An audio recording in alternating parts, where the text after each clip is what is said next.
Senator John McCain represented Arizona, but New Hampshire played a special role in his political career. McCain held 114 town halls across the Granite State during his presidential campaign in 2000. John Dickerson covered McCain in the lead up to his historic victory in that year's New Hampshire primary. John recently returned to the New Hampshire town of Peterborough to hear McCain's confidantes reminisce about the senator's remarkable political story. He joins us now from Mishawaka, Indiana, where later today he'll interview former President Jimmy Carter. John, good morning. Thanks, Norah. That's right. I'll talk to President Carter. I'll ask him about Senator McCain. You know, as you heard so many times, Senator McCain in New Hampshire talked about devoting yourself to a cause greater than your self-interest. Well, that's what President Carter is here at Habitat for Humanity. There is an army of volunteers around me dedicating themselves to just that. What made covering Senator McCain in 2000 so extraordinary is that he was all open. Everything was on display, and yet behind it were classic American values. McCain was an independent, called a maverick, breaking down the status quo. And for the moment in time he won in New Hampshire, for the merry band surrounding him and the senator, it was nothing short of magical.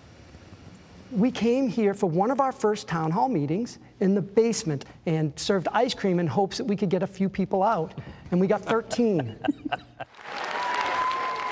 But then the last one we had the night before the primary was jam-packed with people out the door. What happened here at the town hall in Peterborough, New Hampshire, is a metaphor for John McCain's 2000 presidential campaign. Shows you how reviving the Peterborough town hall is. Exactly right. Steve Dupree ran the New Hampshire Republican Party at the time. Mike Dennehy was McCain's campaign manager. This was our campaign sign from 2000. It really illustrated the entire campaign from start to finish, starting so small and ending up with people busting through the doors. I can beat Al Gore like a drum. Senator John McCain relentlessly campaigned across the state on a bus aptly named the Straight Talk Express.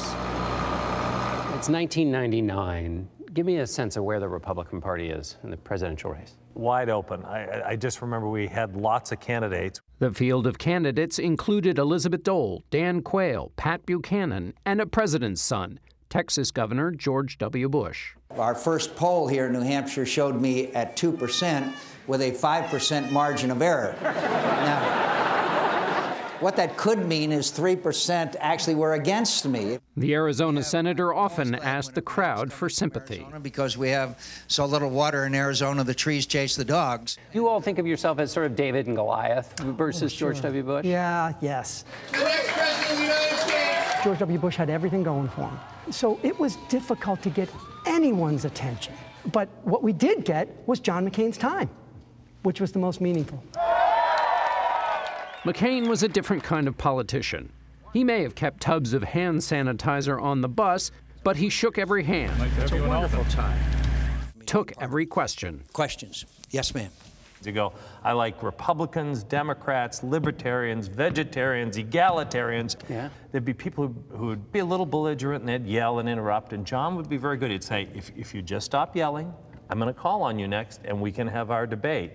I thank you for your question and your comment. And he'd take on these people, and after a couple minutes he'd say, okay, I'm clearly not your candidate. I think we're done, and now you need to sit down so others can have a chance. It was great entertainment on cold winter nights. How are you doing, my friend? McCain's candor was on display during those long stretches on the road. I'll be glad to beat the crap out of President Clinton. Even, and perhaps most especially, when reporters were on the bus. Steve, it feels like this campaign in 2000, the Straight Talk Express, and the fact that the senators in the center of a horseshoe of reporters, talking, as near as we could tell, constantly.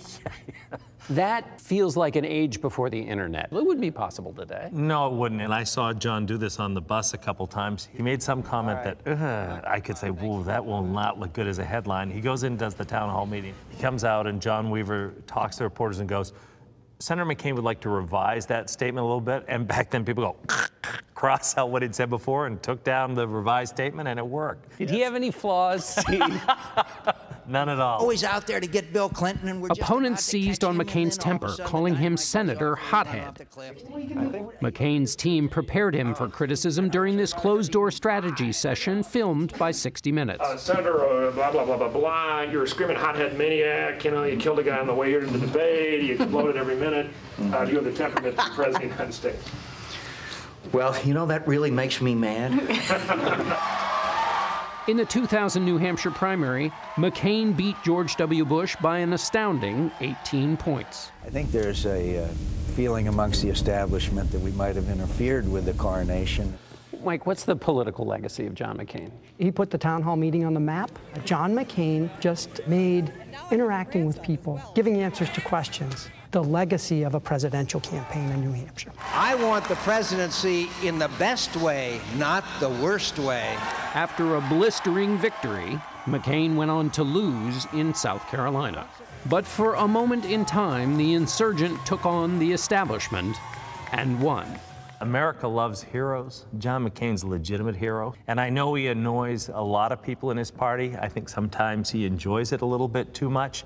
But I think the American people respect the fact that John McCain's going to tell you what he thinks, even if it makes you madder than hell. And you can disagree with him, but you can't question his patriotism or his service. There have been a lot of questions of whether anyone will pick up the mantle after John McCain. There was no one else like him. But his message in New Hampshire and throughout his political life was that the things that gave him sustenance in Hanoi for 5.5 years and all throughout his career were available to all Americans. Duty, courage, honor, discipline, and love of country. Those values are still open to all of us, and that was McCain's biggest message to those audiences that found him so compelling in 2000 and 2008. John Dickerson, thank you, John. Extraordinary life and an extraordinary career.